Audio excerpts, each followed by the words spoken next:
Imaginez un matin d'automne dans le verger d'un monastère, quelque part en France médiévale, aux alentours de l'an 1200. Une lumière dorée filtre à travers d'anciens pommiers, leurs branches lourdes de fruits.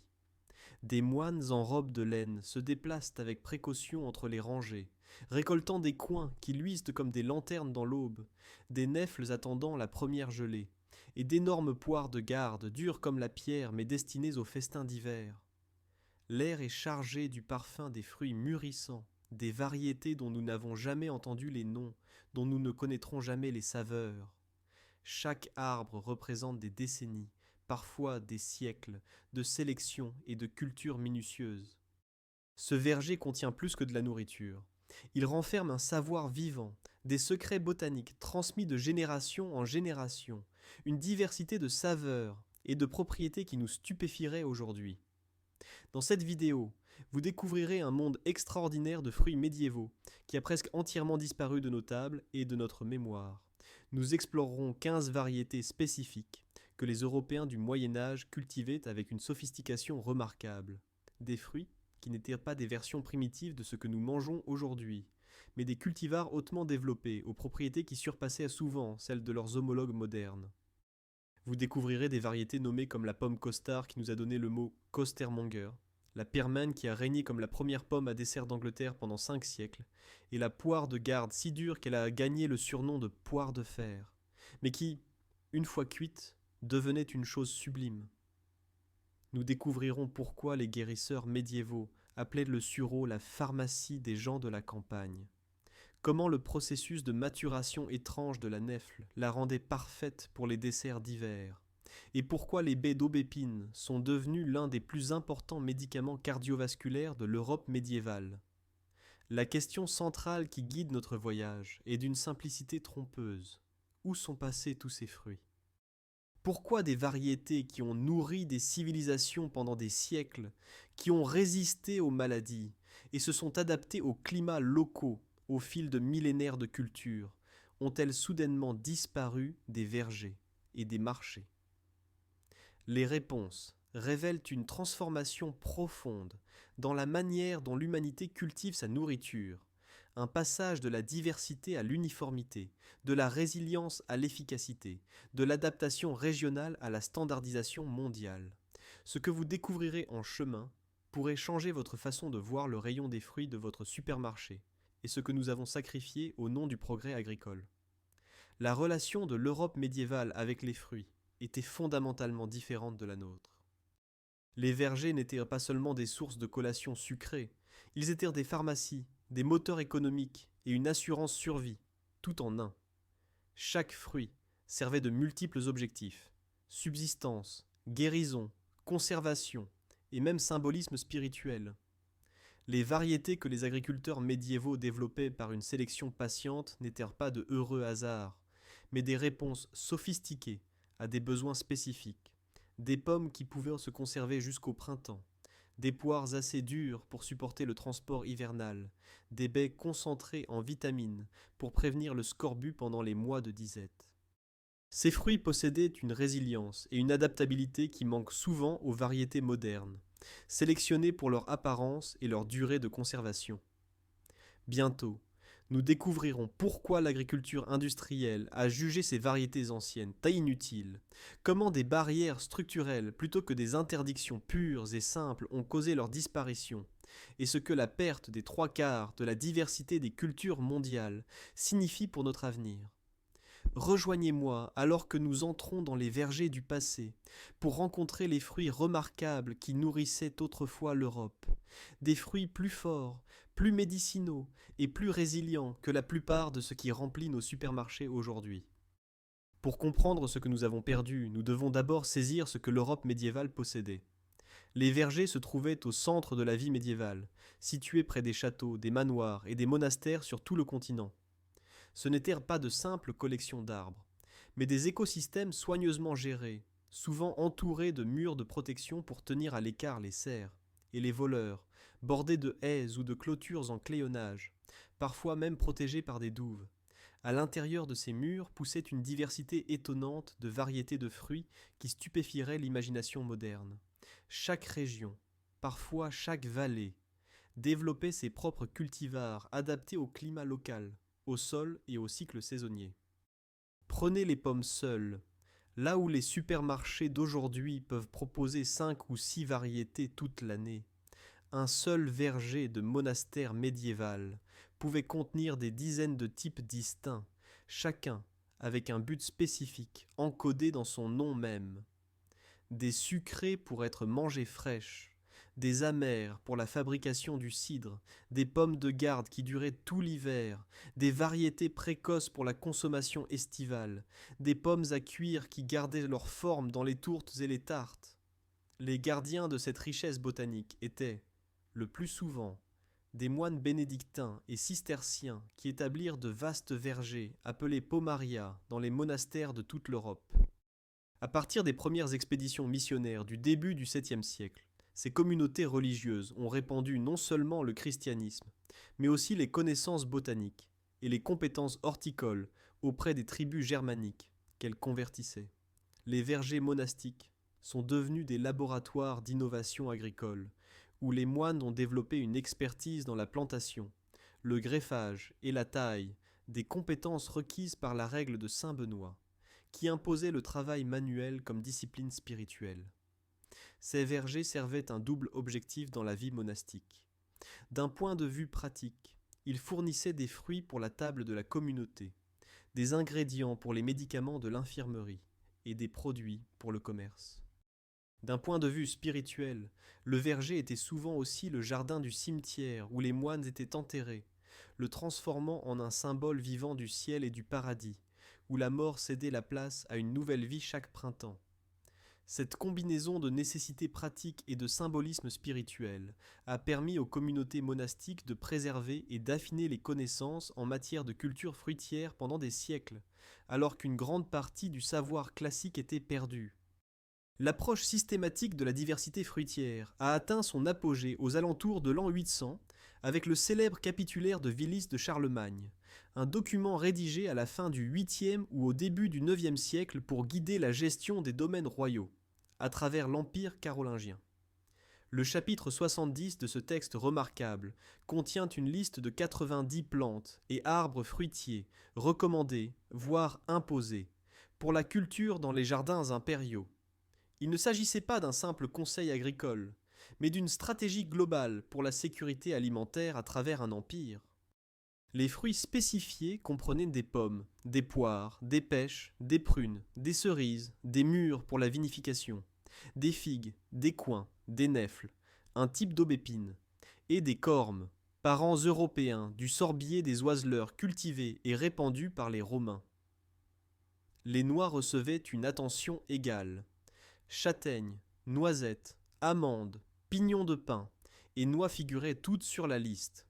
Ce qui est le plus frappant, c'est le niveau de spécificité exigé par le décret de Charlemagne.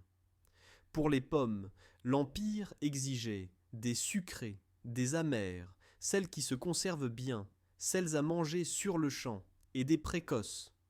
Les poires devaient inclure 3 ou 4 sortes, celles qui se conservent bien, des sucrées, des poires à cuire et des tardives.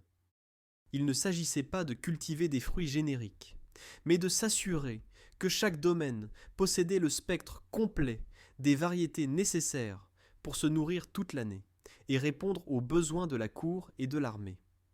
Le capitulaire exigeait même des intendants qu'ils fassent des déclarations annuelles, rendant compte des fruits des arbres, des noyers plus grands et plus petits, des arbres greffés de toutes sortes, démontrant un suivi attentif des vergers et de la production fruitière dans tout l'Empire.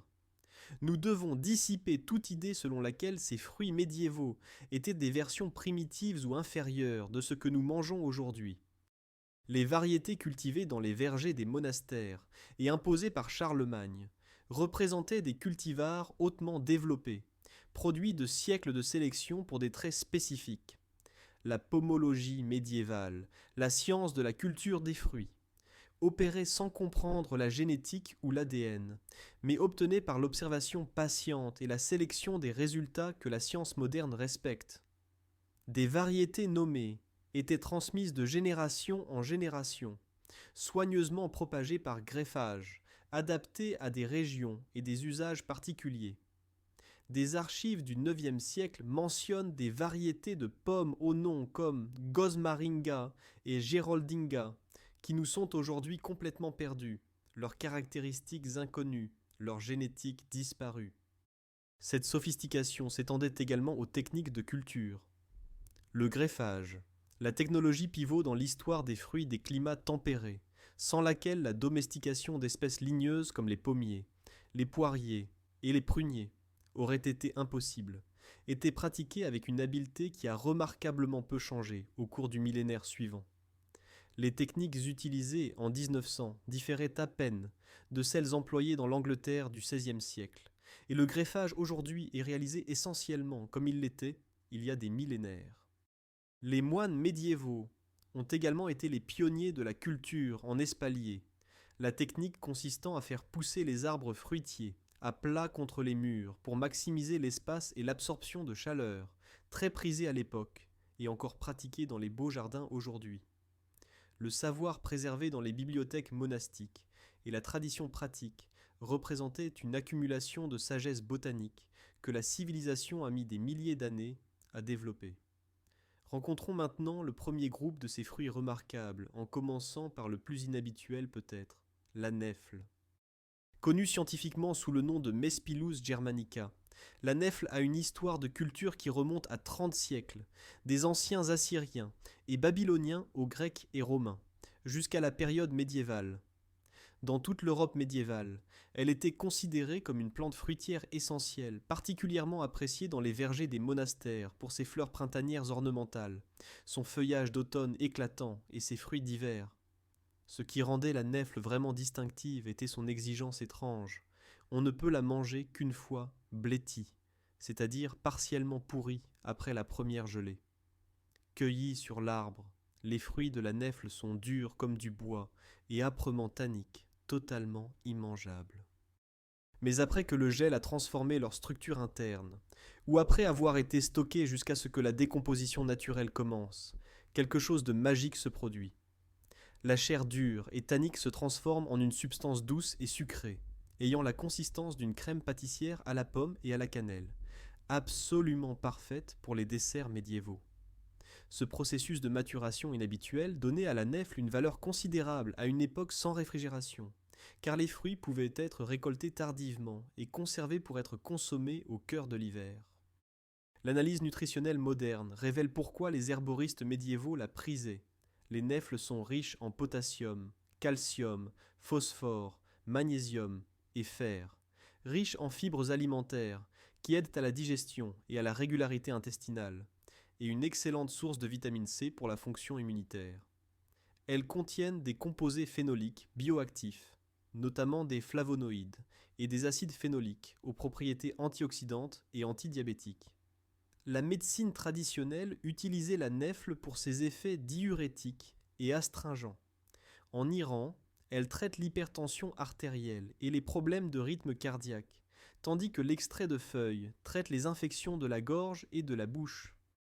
La recherche a confirmé des effets antimicrobiens, cytotoxiques et contre les maladies neurodégénératives. Pourquoi ce fruit a-t-il disparu ? Son étrange processus de maturation, nécessitant une pourriture partielle avant consommation, s'est avéré totalement incompatible avec les systèmes de distribution modernes et les attentes des consommateurs. Aujourd'hui, elle a considéré comme sous-utilisée, bien qu'elle regagne lentement de l'intérêt auprès des amateurs de fruits anciens cherchant à restaurer sa gloire médiévale. Vient ensuite la pomme costard, une variété dont l'impact culturel a largement dépassé ses vergers. La costard a la particularité d'être la deuxième variété de pomme introduite en Angleterre par les Normands, après la pyrme. Au XIIIe siècle, elle était largement cultivée comme culture commerciale. Des archives montrent qu'elle était fournie à la maisonnée du roi Édouard Ier en 1292 sous le nom de Pomma costard. En l'espace d'une génération, en 1325, des pommiers costards étaient disponibles à l'achat dans toute l'Angleterre. Pendant plusieurs centaines d'années, elle était restée l'une des variétés britanniques les plus connues. En fait, seules la costard et la pyrmin étaient cultivées en Grande-Bretagne jusqu'au XVIIe siècle, ce qui vous donne une idée de sa domination. Le nom dérive probablement du latin costatus, signifiant côtelé, une référence aux côtes proéminentes autour des épaules des fruits, bien que certains historiens suggèrent qu'il venait de la ressemblance de la pomme avec la tête humaine. Considérée comme une pomme à cuire similaire à la variété moderne Bellflower, la costard se caractérisait par sa taille moyenne à grande, sa forme irrégulière oblongue à aplatie, et ses côtes distinctives. Son plus grand héritage, cependant, est peut-être plus linguistique que culinaire. La costard a donné son nom à Costermongo, à l'origine costard mongo, signifiant un vendeur de costards, un terme qui a évolué pour décrire tout vendeur de fruits ambulants. Le déclin de la variété est survenu avec l'introduction de nouveaux cultivars au XVIIe siècle. En 1830, un rapport la décrivait comme non connue, et en 1967, les experts l'ont déclarée semble être éteinte. Les pommes costard originales ont disparu, leurs caractéristiques uniques, perdues à jamais. La pomme Piermin mérite une attention particulière en tant que première variété de pomme anglaise, nommée connue, mentionnée pour la première fois dans les archives historiques en 1204.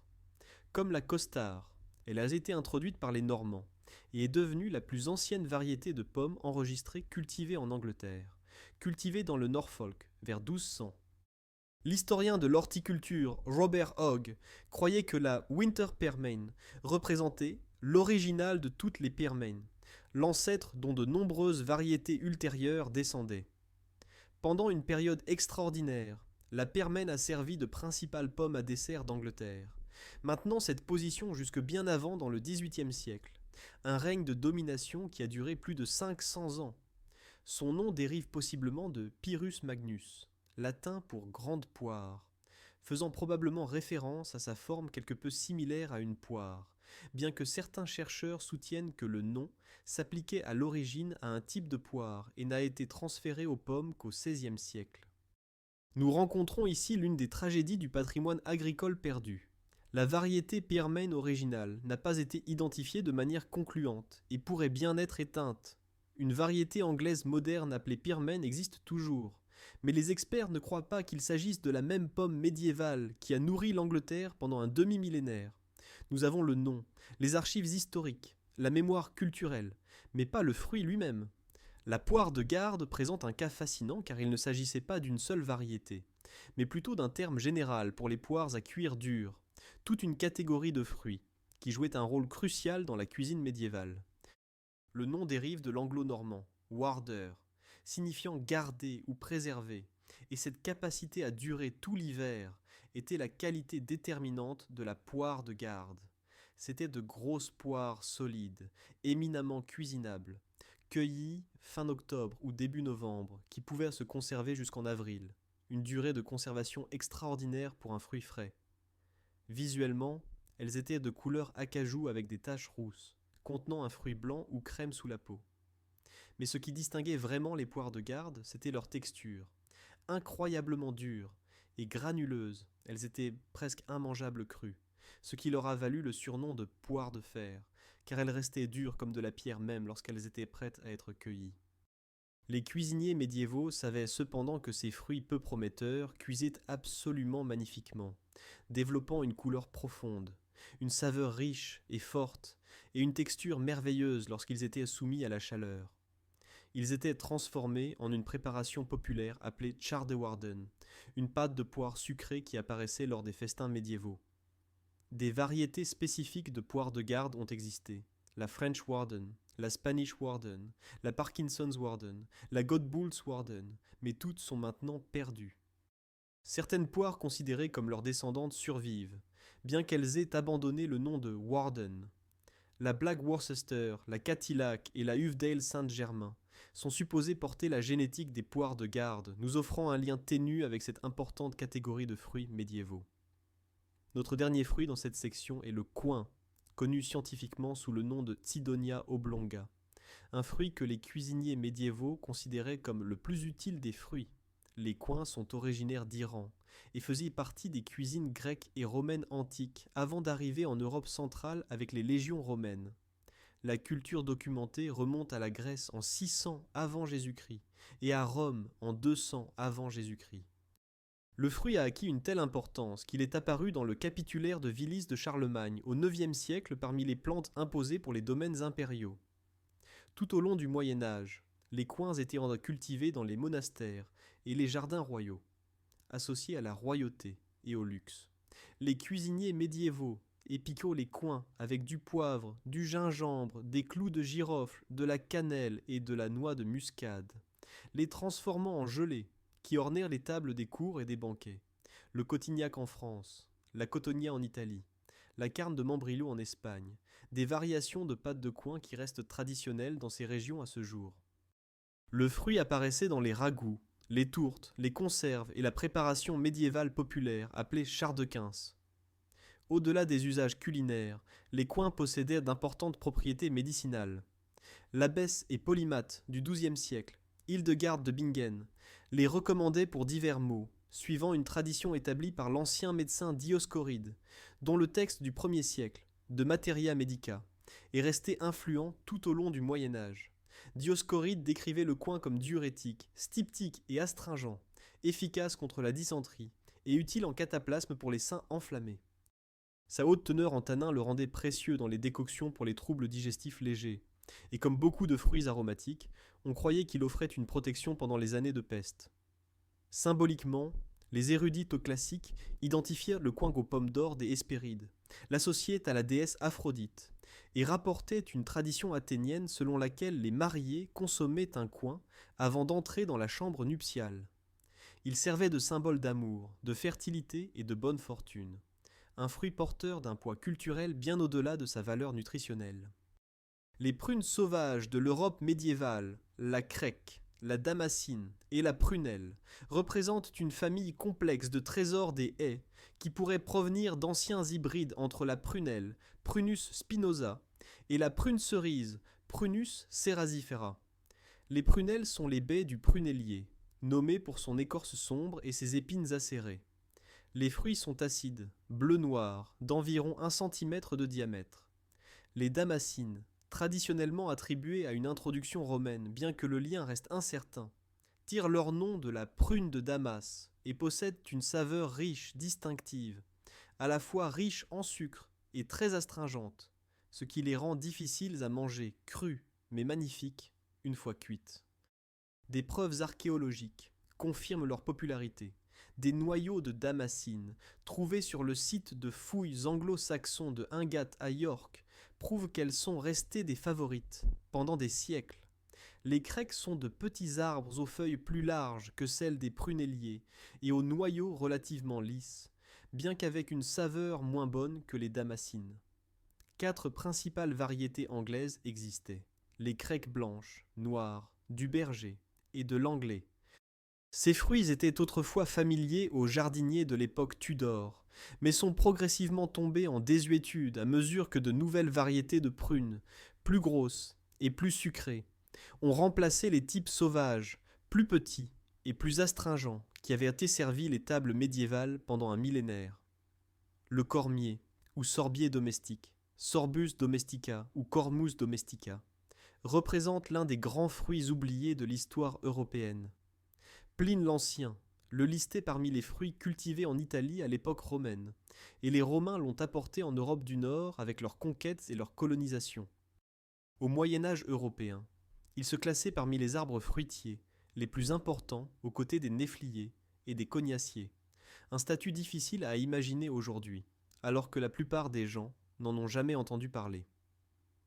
Un très vieux spécimen, dans la forêt de Wyre au Royaume-Uni, détruit par un incendie en 1862, était supposé dater des plantations de vergers de monastères médiévaux, témoignant de son importance passée. La culture des cormiers s'est répandue à travers l'Europe par les jardins monastiques pendant les périodes médiévales et de la Renaissance, les monastères jouant un rôle clé dans leur propagation et leur intégration dans les systèmes de vergers. Au XVIe siècle, les cormiers étaient couramment plantés dans les haies et les vergers de toute la France et de l'Italie. Comme la nèfle, les cormes nécessitent un blétissement pour devenir comestibles. Cueillis, Directement de l'arbre, elles sont très astringentes et granuleuses, mais lorsqu'on les laisse surmûrir, elles s'adoucissent et deviennent agréables à manger. Elles servaient de composants à des boissons de type cidre encore fabriquées dans certaines parties de l'Europe aujourd'hui. L'importance culturelle du cormier est peut-être mieux démontrée par les milliers de lieux et de personnes en France qui portent son nom, montrant à quel point il était important jusqu'à il y a environ 150 ans. Aujourd'hui, il est décrit comme de nos jours oubliés, un fruit qui a autrefois façonné le paysage et la culture de tout un continent, maintenant réduit à une note de bas de page historique. Le mûrier nous amène à l'intersection de la culture fruitière et de l'industrie médiévale de la soie. Présent dans les jardins de simples des monastères de toute l'Europe médiévale, les mûriers étaient particulièrement courants dans les infirmeries, où les propriétés médicinales de toutes les parties de la plante étaient connues depuis des millénaires. Les mûriers noirs étaient l'arbre de choix pour les jardins des monastères médiévaux, plantés pour leur ombre, leurs fruits et leurs propriétés curatives. L'histoire médiévale du mûrier ne peut être racontée sans comprendre son lien avec la production de soie. L'Italie a développé une industrie de la soie florissante à partir du XIIIe siècle, la France suivant au XVe. Les vers à soie prospèrent mieux sur les feuilles de mûrier blanc, Morus alba, originaire de Chine, d'Inde et du Japon, et cette variété a été plantée à grande échelle en Italie, en France et en Espagne. Au XIIIe siècle, 5 villes italiennes possédaient des industries de la soie florissante: Venise, Florence, Gênes, Bologne et Lucques. La législation locale imposait même la plantation de mûriers. Modène exigeait des propriétaires terriens qu'ils plantent un minimum de 3 mûriers, tandis que Florence demandait aux agriculteurs de planter entre 5 et 50 arbres par an, démontrant à quel point les autorités prenaient au sérieux l'importance économique des arbres fruitiers. La cornouille, Cornus mas, était considérée comme un arbre fruitier important au Moyen Âge aux côtés des néfliers, bien qu'elle soit tombée plus tard dans l'oubli. Bien connue des Grecs et des Romains de l'Antiquité, qui louaient à la fois son fruit juteux et son bois extrêmement dur, la cornouille possédait des caractéristiques qui la rendaient précieuse bien qu'elle soit trop acide pour être mangée crue. L'analyse moderne attribue ses qualités médicinales en grande partie à sa haute teneur en vitamine C.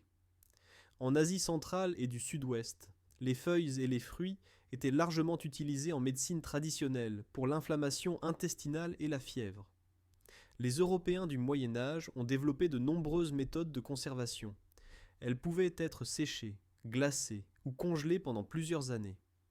Le médecin du 1er siècle, Dioscoride, mentionnait la mise en conserve des fruits non mûrs, comme des olives, et les fruits verts semi-mûrs étaient préparés comme de fausses olives, dénoyautées et conservées dans du vinaigre de vin. On en faisait également du cuir de fruits, de la pâte, des conserves, des sirops et des boissons fermentées. Cette polyvalence faisait de la cornouille un ajout précieux au jardin fruitier médiéval. Les pommes sauvages, Malus sylvestri, méritent d'être reconnues comme la base du verjus, l'un des ingrédients les plus importants de la cuisine médiévale.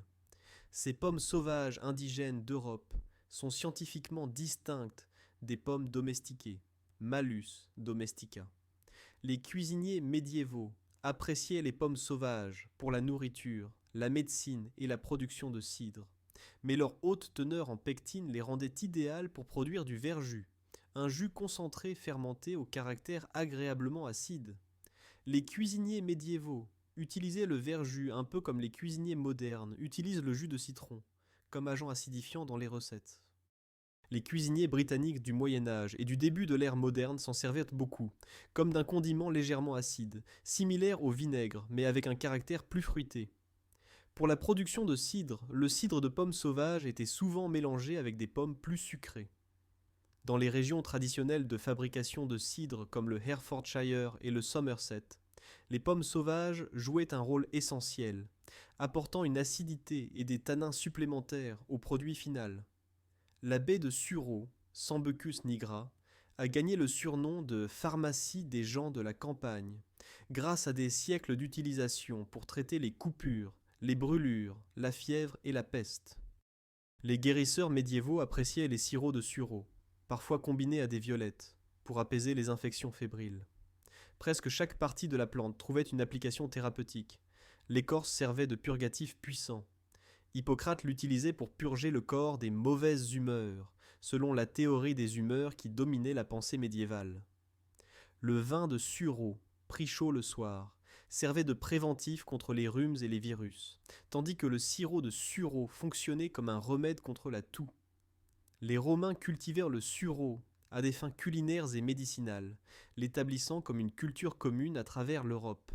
Le folklore médiéval reflétait à la fois la révérence et la peur. On pensait qu'il repoussait les sorcières, les traditions païennes soutenant qu'un esprit de la mer Sureau donnait à l'arbre des pouvoirs protecteurs.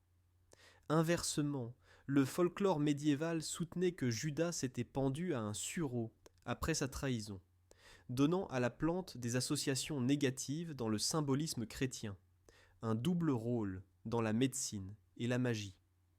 La baie d'aubépine, espèce de Crataegus, tire son nom du vieil anglais agathorn, signifiant épine de haie, ce qui indique son utilisation pour créer des haies de protection denses dans toute la Grande-Bretagne et l'Europe.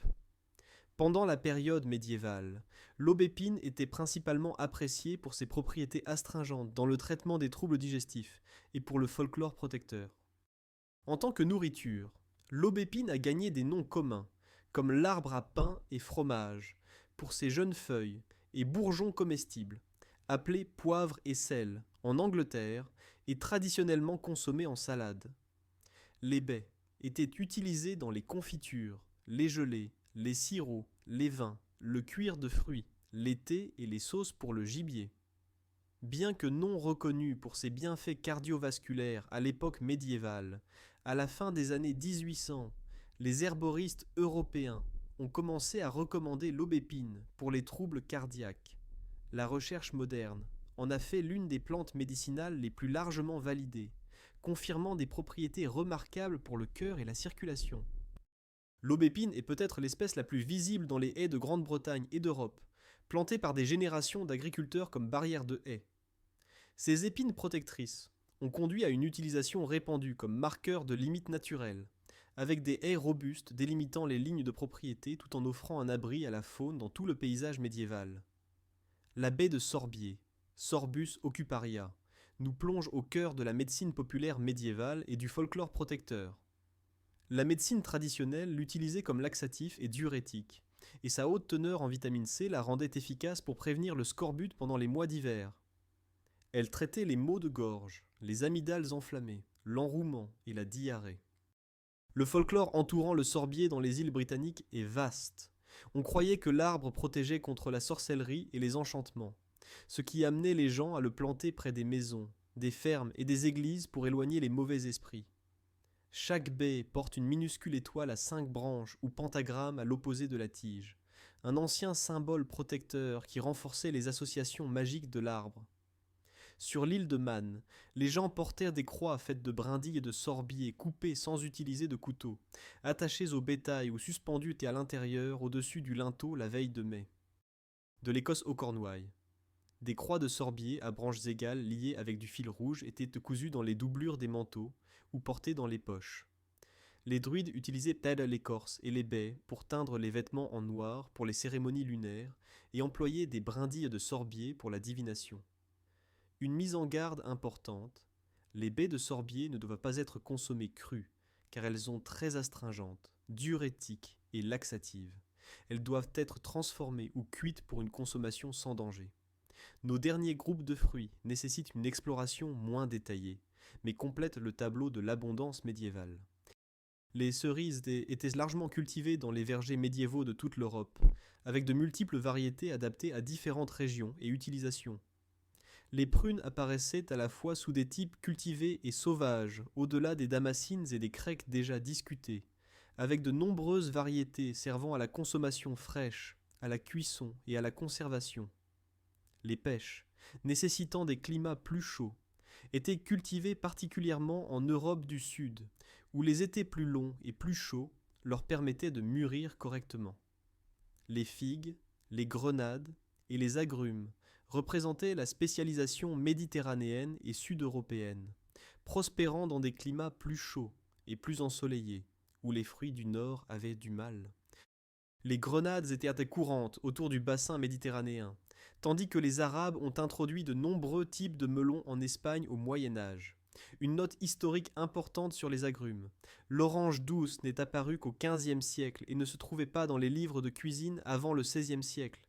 Cela signifie que toute référence à orange dans les textes médiévaux faisait toujours référence à l'orange amère, un fruit bien différent de celui que nous coupons pour le petit déjeuner aujourd'hui. Les agrumes que les Européens du Moyen Âge connaissaient n'étaient pas les sortes courantes sur nos marchés modernes. Un autre rappel de la profondeur des changements survenus dans les variétés disponibles. Derrière la diversité des fruits médiévaux se trouvaient des systèmes de connaissances sophistiqués pour la propagation et la conservation qui assuraient la prospérité des vergers et la durée des récoltes pendant les mois de disette. Le greffage, la technologie pivot qui a rendu possible la domestication des espèces fruitières ligneuses, était pratiquée avec une habileté remarquable. Après la chute de l'Empire romain, lorsque de nombreuses connaissances classiques ont été perdues, les techniques de greffage ont continué à être pratiquées dans les monastères chrétiens, où les communautés monastiques d'environ 500 à 1500 de notre ère sont devenues centrales pour la préservation et la diffusion de cette connaissance horticole cruciale.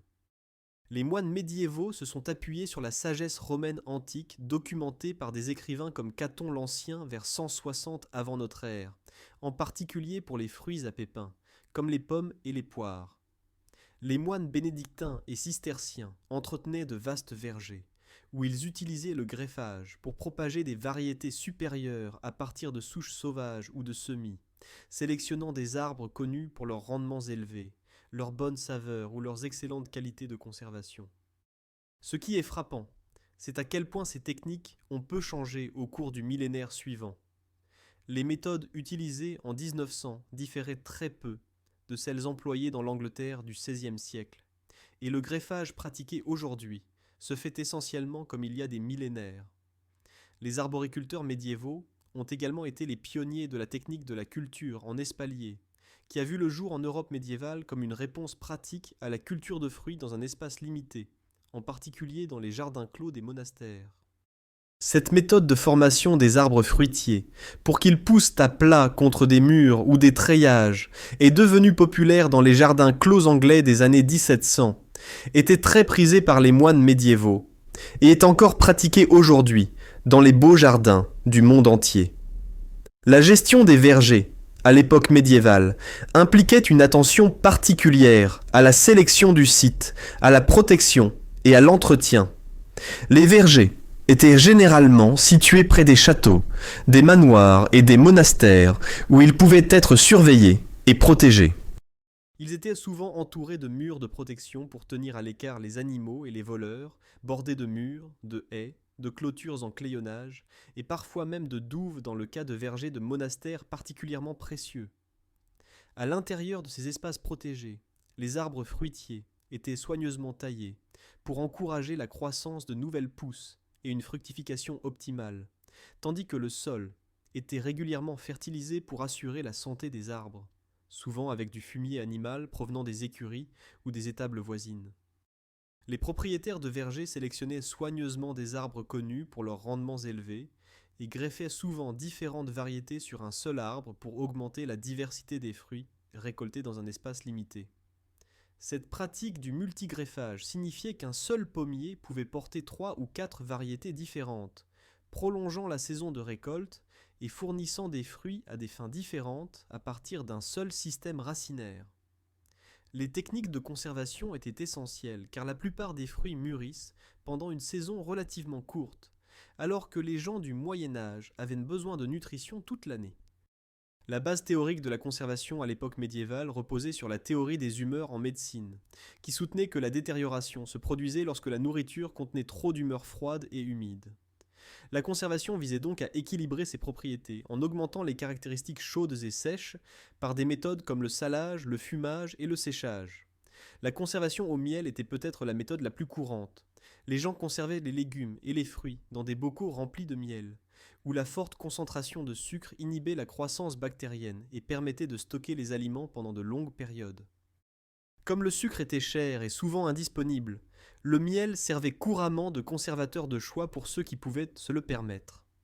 Le séchage offrait une autre approche, avec des séchoirs construits à cet effet pour sécher les fruits, les légumes et les herbes, dans les régions, sans assez de soleil pour un séchage naturel. Les fruits et les noix étaient facilement conservés par séchage ou en créant des marmelades. Lorsque le sucre est devenu plus accessible aux ménages riches, les fruits pouvaient être conservés dans du miel ou cuits avec du sucre et scellés dans des bocaux, créant des confitures et des gelées qui duraient tout l'hiver. Le confisage représentait le luxe de la conservation. Melons, citrons, oranges, coings, grenades et châtaignes pouvaient tous être confits pour les tables des riches. Pourtant, nous devons nous rappeler que la plupart des fruits étaient consommés frais lorsqu'ils étaient disponibles. La conservation était nécessaire, mais pas idéale, car les procédés disponibles pour les cuisiniers médiévaux ne fonctionnaient pas aussi bien que la mise en conserve moderne, surtout lorsqu'ils se limitaient au miel plutôt qu'au sucre raffiné. Les systèmes économiques entourant les vergers médiévaux révèlent à quel point la culture fruitière était importante pour la société médiévale. Les vergers étaient essentiels pour fournir un approvisionnement constant en fruits, et les Européens en consommaient une grande variété tout au long de l'année lorsque la conservation le permettait. En Asie centrale médiévale, les vergers fruitiers étaient entretenus sur une vaste zone géographique et constituaient une partie importante de l'économie régionale, avec des vergers cultivés autour de chaque village ou centre urbain médiéval. Les fruits s'étaient transportés vers les villes de haute altitude où les conditions de croissance ne permettaient pas les vergers, créant ainsi des réseaux commerciaux. Ce commerce de fruits et de noix a conduit à la dispersion des variétés à travers l'Europe et l'Asie. Les produits de plus grande valeur, comme les fruits et les noix, se propageant le long des routes d'échange de la route de la soie, contribuant à leur popularité dans les cuisines d'Europe, d'Asie et d'Afrique du Nord. Les systèmes de taxation reflétaient l'importance économique des vergers. Dans les terres islamiques médiévales, les taxes sur les vergers et les vignobles provenaient d'un impôt foncier sur les arbres pérennes et les norias, étroitement associés à l'irrigation toute l'année. Cette taxe était probablement perçue lors de la vente des produits, les vergers étant soumis à un taux d'imposition standard de 2 dinars. Les taxes sur les fruits et légumes à Damas étaient prélevées après que les produits aient été amenés dans des lieux centraux pour y être vendus et taxés. En Angleterre, les surplus des jardins des riches comme des pauvres étaient échangés, et les jardins monastiques vendaient leurs récoltes commercialement à la fin du Moyen Âge, faisant des vergers non seulement des opérations de subsistance, mais de véritables entreprises économiques. Nous arrivons maintenant au cœur de notre mystère. Comment toute cette diversité a-t-elle disparu ? La transformation ne s'est pas faite du jour au lendemain, mais s'est accélérée de façon spectaculaire après la Seconde Guerre mondiale, lorsque les systèmes agricoles se sont modernisés à travers l'Europe et l'Amérique du Nord. La plupart des anciennes variétés ont disparu des marchés et des tables en l'espace d'une génération, alors que l'agriculture passait de la diversité à l'uniformité. Ce qui avait existé pendant des siècles, où chaque région, vallée, ou même chaque lieu individuel avait ses propres variétés, des centaines, voire des milliers de cultivars distincts, adaptés à des conditions spécifiques, a été remplacé par des variétés standardisées, cultivées sur de vastes étendues. L'essor de l'agriculture industrielle a fondamentalement changé les types de plantes qui pouvaient être commercialement viables. L'agriculture de subsistance à petite échelle, qui avait caractérisé l'agriculture pendant des millénaires, employait naturellement une grande variété de cultures, différentes variétés mûrissant à différents moments, répartissaient les demandes de main-d'œuvre, différentes caractéristiques protégeaient contre une perte totale de récolte, et des produits diversifiés répondaient aux divers besoins des ménages. Le système économique industriel qui l'a remplacé, cependant, exigeait quelque chose de totalement différent. Des cargaisons simplifiées, récoltées à la machine, d'une seule variété. Ce changement fondamental explique pourquoi les variétés anciennes sont devenues inutiles dans la nouvelle économie agricole. Les diverses variétés confondent littéralement les machines de récolte. Une variété de blé peut être récoltée avec un seul réglage sur une moissonneuse-batteuse, mais mélanger plusieurs variétés dans un champ, et la machine ne peut pas être correctement calibrée. L'agriculture industrielle privilégie l'efficacité et la standardisation à la diversité, et cette priorité conduit inévitablement à la perte de variétés de fruits et de cultures qui ne correspondent pas au modèle industriel. Examinons spécifiquement pourquoi les variétés anciennes ont échoué dans ce nouveau système. Premièrement, le manque d'uniformité les rendait incompatibles avec la récolte mécanique. Les rendements n'étaient pas optimisés. Les cultures ne se développaient généralement pas de manière régulière, et les fruits n'étaient pas uniformes en taille, en forme ou en couleur. Les tomates anciennes, par exemple, varient considérablement, ce qui rend difficile la production d'une récolte homogène, un problème majeur pour la distribution commerciale où les acheteurs s'attendent à ce que chaque fruit ait une apparence identique. Deuxièmement, le calendrier de récolte créait des problèmes.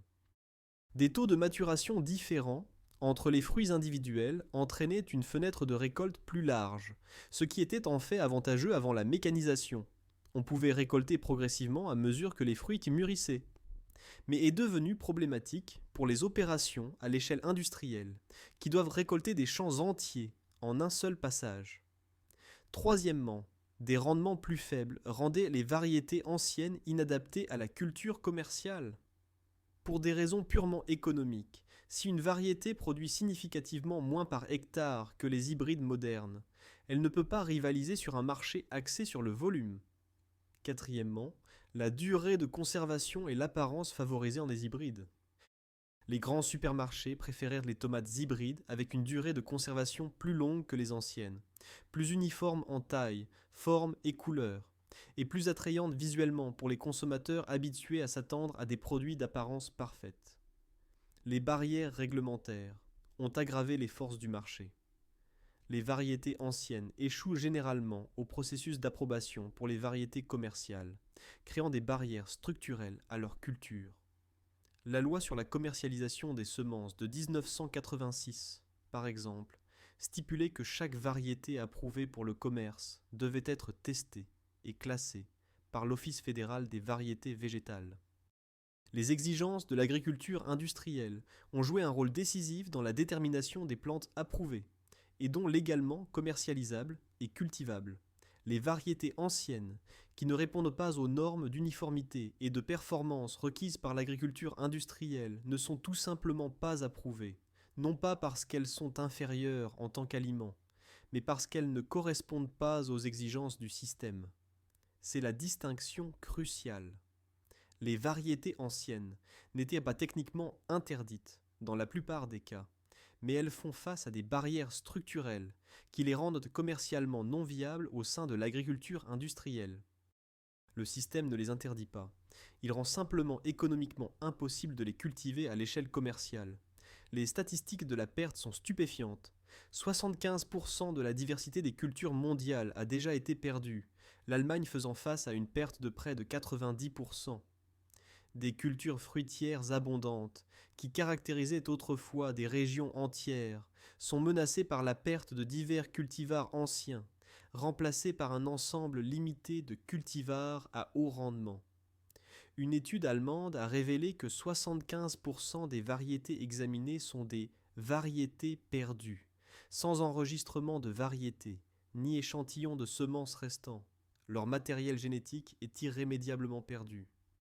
Au cours des 50 dernières années, nous avons assisté à un déclin majeur de deux composantes de la diversité des cultures, la diversité génétique au sein de chaque culture et le nombre d'espèces couramment cultivées.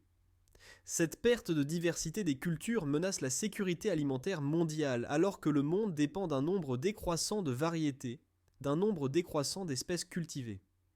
Les cultivars modernes sont génétiquement homogènes et généralement cultivés sur de grandes zones géographiques en monoculture, créant une profonde vulnérabilité. Une faible diversité des cultures devient particulièrement problématique lorsque les semences sont produites en masse ou que les plantes sont clonées, comme c'est le cas pour les arbres fruitiers greffés et les bananiers. La réduction de la diversité génétique constitue une érosion génétique, qui a résulté principalement de la sélection d'un nombre limité de cultivars à haut rendement et visuellement attrayants. La perte, tant génétique que culturelle, s'est considérablement accélérée au cours des 150 dernières années, avec le développement de l'agriculture industrialisée et le passage à des cultivars modernes et à une agriculture de monoculture qui met l'accent sur quelques souches dominantes, sélectionnées par les exigences du marché mondial. Prenez le palmier dattier comme exemple. Il existe actuellement plus de 3000 cultivars de dattes, nommés dans le monde, mais la production est passée de la culture traditionnelle, dans des agrosystèmes diversifiés, à une monoculture intensive, où plus de 70% des palmeraies dattiers en Israël sont plantés avec une seule variété, la medjool. Ce schéma se répète pour toutes les cultures fruitières à l'échelle mondiale. Une diversité extraordinaire, réduite à une poignée de variétés commerciales. Qu'avons-nous perdu exactement lorsque les variétés anciennes ont disparu?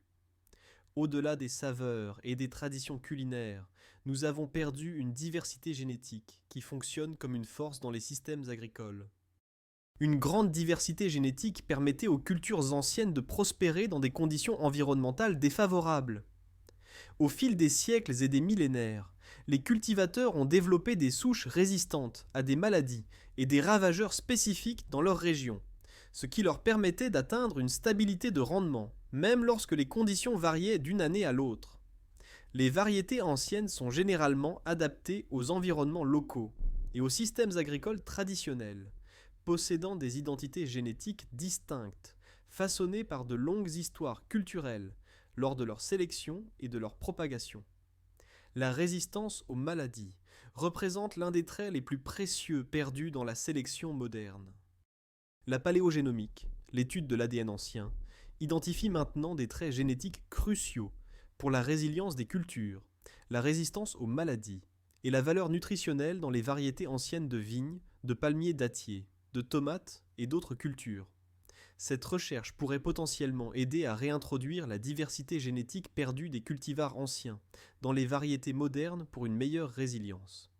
Pensez au blé Lamas, une variété ancienne très résistante au climat et importante dans la lutte contre le charbon. Une maladie fongique aux effets néfastes sur les rendements céréaliers, qui est très sensible aux conditions environnementales. Les variétés de blé modernes manquent de cette résistance, ce qui les rend vulnérables aux conditions climatiques changeantes, qui favorisent le champignon. L'adaptation au climat représente un autre avantage critique des variétés anciennes. Les semences cultivées pendant des centaines ou des milliers d'années dans des lieux particuliers représentent un travail d'adaptation considérable. D'innombrables générations de sélection pour la capacité à prospérer dans des types de sols spécifiques, des régimes de précipitation, des plages de température et des variations saisonnières. Les cultivars anciens sont importants pour améliorer la sécurité alimentaire et la durabilité agricole dans différentes conditions environnementales au fil du temps. Alors que le changement climatique s'accélère, nous sommes confrontés à l'ironie amère d'avoir écarté les ressources génétiques dont nous avons maintenant désespérément besoin. Les variétés anciennes possèdent des traits de tolérance à la sécheresse, de résistance à la chaleur et d'adaptabilité à des conditions variables que les sélectionneurs modernes tentent frénétiquement de réintroduire. Une supériorité nutritionnelle apparaît dans certaines, mais pas toutes, les variétés anciennes par rapport aux équivalents modernes. Les fraises et les myrtilles sauvages contiennent généralement plus d'antioxydants que leurs cousines plus grosses et plus sucrées du supermarché. La richesse de la nèfle en potassium, calcium, phosphore, magnésium, fer et vitamine C dépasse celle de nombreux fruits modernes. La haute teneur en vitamine C du sorbier le rendait efficace contre le scorbut, le soutien immunitaire et les propriétés antivirales du sureau, les bienfaits cardiovasculaires de l'aubépine. Ces propriétés médicinales ont été sélectionnées au fil des générations, mais souvent éliminées dans les variétés modernes, les sélectionneurs se concentrant plutôt sur la douceur, la taille, la couleur et la durée de conservation. Les pratiques agricoles modernes privilégient les caractéristiques qui augmentent les ventes et réduisent le gaspillage, pas nécessairement la densité nutritionnelle. Le tableau est mitigé. Cependant, Certains fruits modernes comme les bananes et les pêches contiennent plus de nutriments que leurs ancêtres sauvages. Mais la tendance à la sélection pour l'apparence plutôt que pour la nutrition est claire. La sélection moderne s'est piégée dans un exercice d'équilibriste difficile. Divers cultivars anciens sont remplacés par un ensemble limité de cultivars à haut rendement, et les progrès de la sélection végétale s'accompagnent souvent d'un rétrécissement de la diversité génétique. Les sélectionneurs modernes utilisent occasionnellement les ressources des banques de gènes pour introduire une résistance aux maladies, mais rarement pour des traits quantitatifs comme la tolérance à la sécheresse, en raison de leur schéma d'héritage plus complexe, impliquant de multiples gènes. Le marché crée des contraintes impossibles. Une plante tolérante à la chaleur mais sensible aux maladies ne se vendra pas car elle échouera au champ, tandis qu'une plante résistante aux maladies mais produisant des fruits de faible qualité, ne se vendra pas, car les consommateurs ne l'achèteront pas. Cette complexité d'équilibrer plusieurs traits simultanément signifie que chaque trait optimisé, un fruit plus gros, une durée de conservation plus longue, une maturation uniforme, se fait souvent au détriment d'une autre caractéristique, fréquemment la résilience ou la valeur nutritionnelle. Les preuves de l'ADN ancien révèlent la profonde continuité de certains cultivars. Des pépins de raisin, provenant de sites archéologiques français, montrent que les cultivars de vignes d'Europe occidentale ont une parenté génétique avec les variétés cultivées à l'époque médiévale et romaine. Remarquablement, un spécimen vieux de 900 ans a été identifié comme un clone génétique du Sauvignon blanc moderne, ce qui signifie que la même variété a été cultivée en continu pendant près d'un millénaire. Cela démontre qu'avec suffisamment de soins et de continuité culturelle, les variétés anciennes peuvent survivre. Mais cela montre aussi à quel point une telle survie est devenue rare. Pour chaque Sauvignon blanc qui a survécu, des dizaines ou des centaines d'autres variétés ont complètement disparu. Nous avons voyagé ensemble à travers les vergers de l'Europe médiévale, rencontrant 15 variétés de fruits spécifiques qui ont autrefois nourri un continent, mais qui ont maintenant largement disparu de nos tables et de notre mémoire. Chacune portait sa propre histoire et sa propre signification. La patience de la nèfle, nécessitant le gel et le temps pour passer de la dureté du bois à la douceur de la crème. La domination de la pomme costard sur les vergers britanniques pendant des siècles avant de disparaître si complètement qu'en 1967, elle fut déclarée éteinte. Le règne de 500 ans de la Pearmain comme pomme à dessert préférée de l'Angleterre, sa génétique originale maintenant perdue malgré la survie du nom. La chair dure comme le fer de la poire de Garde qui cuisait en quelque chose de sublime, nous donnant le mot Warder pour sa remarquable qualité de conservation. Nous avons découvert l'éclat doré du coin dans les vergers des monastères, son association avec l'amour et la protection contre la peste. Nous avons exploré les prunes sauvages des haies, prunelles, damascines et crêques, chacune avec des caractéristiques et des usages distincts. Nous avons rencontré des géants oubliés comme le cormier, dont l'importance culturelle est consignée dans des milliers de toponymes français, malgré une obscurité moderne quasi totale. Nous avons retracé le lien du mûrier avec les industries médiévales de la soie et les infirmeries des monastères. Nous avons appris pourquoi le sureau a mérité le titre de pharmacie des gens de la campagne, comment l'aubépine est devenue l'un des médicaments cardiovasculaires les plus importants d'Europe et pourquoi les baies de sorbier portèrent des étoiles protectrices à 5 branches qui les transformaient en gardiens magiques contre le mal. Nous avons vu comment les cornouilles étaient conservées comme des olives, comment les pommes sauvages sont devenues un verjus essentiel, et comment l'Europe du Sud s'est spécialisée dans les figues, les grenades et les oranges amères, qui ont précédé les variétés douces de plusieurs siècles. Ce que nous avons perdu s'étend bien au-delà des fruits eux-mêmes, pour englober des systèmes de connaissances entiers. Des siècles de sélection pour des traits spécifiques, résistance aux maladies locales, adaptation aux climats régionaux, propriétés nutritionnelles, applications médicinales, caractéristiques de stockage, polyvalence culinaire. Toute cette sagesse accumulée est encodée dans la génétique des variétés anciennes. Beaucoup de ces variétés sont maintenant éteintes, leur matériel génétique irrémédiablement perdu. Ces variétés de pommes du IXe siècle appelées Gosmaringa et Geroldinga, mentionnées dans les archives de Charlemagne. Nous ne savons pas quel goût elles avaient, comment elles poussaient, ce qui les rendait spéciales. Ce savoir a tout simplement disparu. Les statistiques racontent une histoire dévastatrice. 75% de la diversité des cultures mondiales perdues en quelques générations seulement.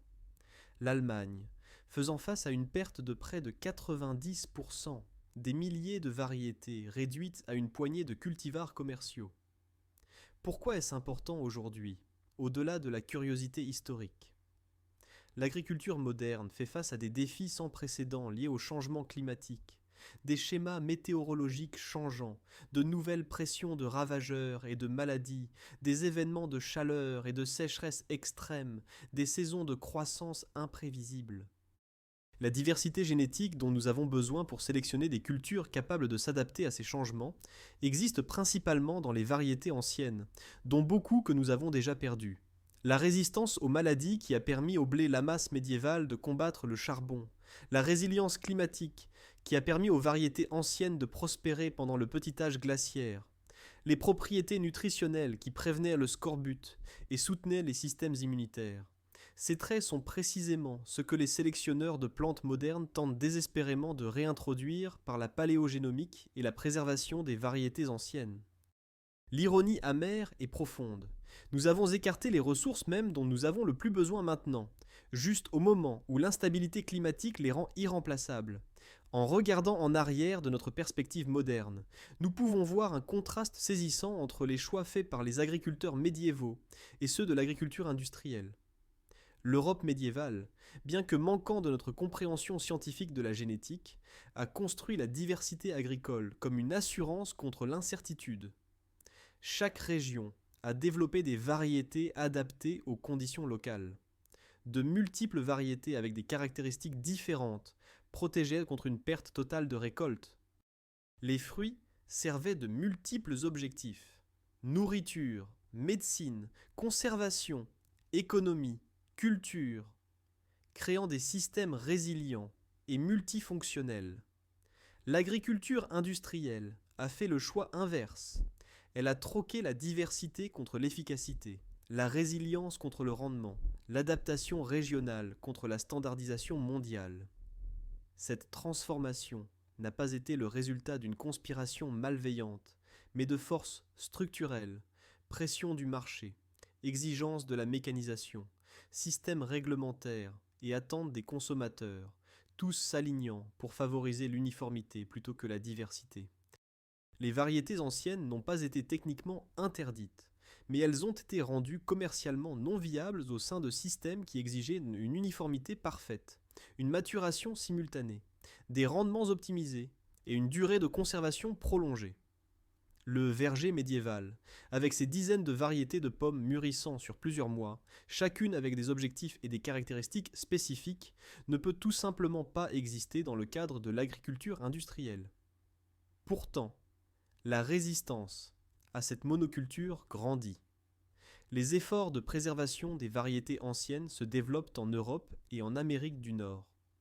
Les banques de semences anciennes s'efforcent de préserver le matériel génétique avant qu'il ne soit perdu à jamais.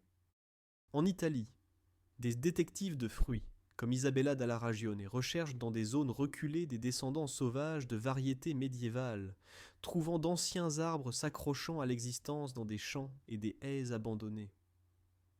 La paléogénomique permet aux scientifiques d'identifier et potentiellement de récupérer des traits génétiques à partir de graines et de pépins anciens conservés dans des sites archéologiques. Certaines variétés médiévales survivent dans ces espaces marginaux.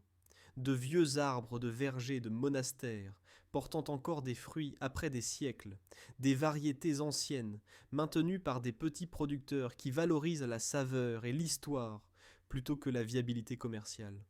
La possibilité de récupération existe, mais le temps presse. Chaque année, d'autres variétés anciennes sombrent dans l'extinction, alors que les derniers arbres meurent et que les dernières graines perdent leur viabilité. Les vergers médiévaux n'étaient pas des opérations primitives. Ils représentaient une connaissance botanique sophistiquée, accumulée au fil des siècles. Les moines qui greffaient différentes variétés sur un même arbre, qui sélectionnaient pour des traits spécifiques sans comprendre l'ADN, qui préservaient les techniques à travers le chaos du haut Moyen Âge. Ils pratiquaient une science appliquée d'une efficacité remarquable. Chaque fruit servait simultanément plusieurs objectifs: subsistance pour le corps, remède pour les maux, conservation pour la pénurie hivernale, valeur économique pour le commerce, et signification culturelle dans le folklore et le symbolisme. L'étrange processus de blétissement de la nèfle la rendait parfaite pour le stockage hivernal. La chair dure comme la pierre de la poire de garde signifiait qu'elle pouvait être transportée et stockée pendant des mois. La haute teneur en pectine du coin le rendait idéal pour des conserves qui duraient des années. Ce n'étaient pas des propriétés accidentelles, mais le résultat d'une sélection intentionnelle sur des générations. Lorsque Charlemagne a imposé des variétés de fruits spécifiques pour les domaines impériaux, il n'était pas arbitraire, il assurait la sécurité alimentaire par la diversité agricole. Le système a fonctionné, soutenant les populations européennes à travers les fluctuations climatiques, les pestes et les bouleversements politiques pendant plus d'un millénaire. Nous avons échangé tout cela, des bibliothèques vivantes d'informations génétiques adaptées sur des milliers d'années à des sols, des climats et des usages spécifiques, contre des systèmes agricoles qui livrent des pommes d'apparence parfaite toute l'année, mais dépendent entièrement d'intrants chimiques, d'environnements contrôlés et d'uniformité génétique. Les agriculteurs médiévaux ne connaissaient pas l'ADN, mais ils comprenaient la sélection, l'adaptation et la diversité. Ils ont créé des variétés que nous pouvons à peine imaginer aujourd'hui, dont la plupart n'existent plus que dans les archives historiques et les vestiges archéologiques. La perte représente plus que la disparition de certaines saveurs ou variétés. C'est la rupture du lien avec la terre, les saisons et l'identité régionale. Les gens du Moyen Âge savaient intimement quelles variétés de pommes poussaient dans leurs vallées, quelles poires se conservaient tout l'hiver, quelles prunes faisaient les meilleures conserves. La nourriture était profondément locale, et cette localité engendrait à la fois la connaissance et la diversité. Ces fruits n'étaient pas seulement des aliments, ils étaient des dépositaires vivants d'informations, des codes génétiques écrits par le temps et la sélection, adaptés à des lieux particuliers à travers des générations de cultures. La nèfle qui devenait douce comme une crème après le gel, le sureau qui protégeait de la peste, l'aubépine qui renforçait les cœurs, le sorbier qui éloignait le mal, chacun représentait des siècles d'observation humaine, de sélection et de signification culturelle. Lorsque nous perdons ces variétés, nous perdons non seulement leur génétique, mais aussi les systèmes de connaissances qui les ont créées et maintenues, les pratiques culturelles qui les entouraient, les histoires et le folklore qui leur donnaient un sens au-delà de la nutrition. Que se passe-t-il lorsque nous privilégions l'efficacité à court terme à la résilience à long terme ? Lorsque nous remplaçons des milliers de variétés adaptées à des conditions spécifiques par une poignée de cultivars sélectionnés pour les marchés mondiaux, lorsque nous choisissons l'uniformité que les machines peuvent récolter plutôt que la diversité que les écosystèmes exigent. La diversité des fruits médiévaux n'offre pas de réponse simple, mais elle fournit un miroir montrant ce que nous avons perdu, et un avertissement sur la fragilité des systèmes alimentaires construits sur l'uniformité génétique. La biodiversité ne concerne pas seulement les espèces sauvages dans les forêts tropicales, elle concerne les cultures qui nous nourrissent et la diversité génétique qui leur permet de s'adapter aux conditions changeantes. Le verger médiéval, dans toute son abondance désordonnée et diverse, a soutenu des civilisations pendant un millénaire. Nos vergers uniformes et efficaces existent depuis à peine 70 ans. Quelle approche se révélera la plus durable à long terme reste à voir. Mais l'accélération de la crise climatique suggère que nous pourrions avoir désespérément besoin de cette diversité perdue plus tôt que nous ne le pensons. Merci de m'avoir rejoint dans ce voyage à travers les vergers perdus de l'Europe médiévale. J'espère que cette exploration vous a donné une nouvelle perspective sur les fruits que vous voyez sur les marchés, une appréciation de l'extraordinaire diversité qui existait autrefois, et peut-être un sentiment d'urgence quant à la préservation des variétés anciennes qui subsistent. Si vous avez apprécié cette plongée profonde dans l'histoire agricole médiévale et les fruits qui ont façonné la civilisation européenne, je vous serais reconnaissant de donner un j'aime à cette vidéo et de vous abonner à la chaîne Pour plus d'exploration historique, partagez vos réflexions dans les commentaires. Avez-vous déjà goûté l'une de ces variétés anciennes? Les nèfles, les coings ou les damascines poussent-ils dans votre région? Quel fruit médiéval aimeriez-vous le plus essayer?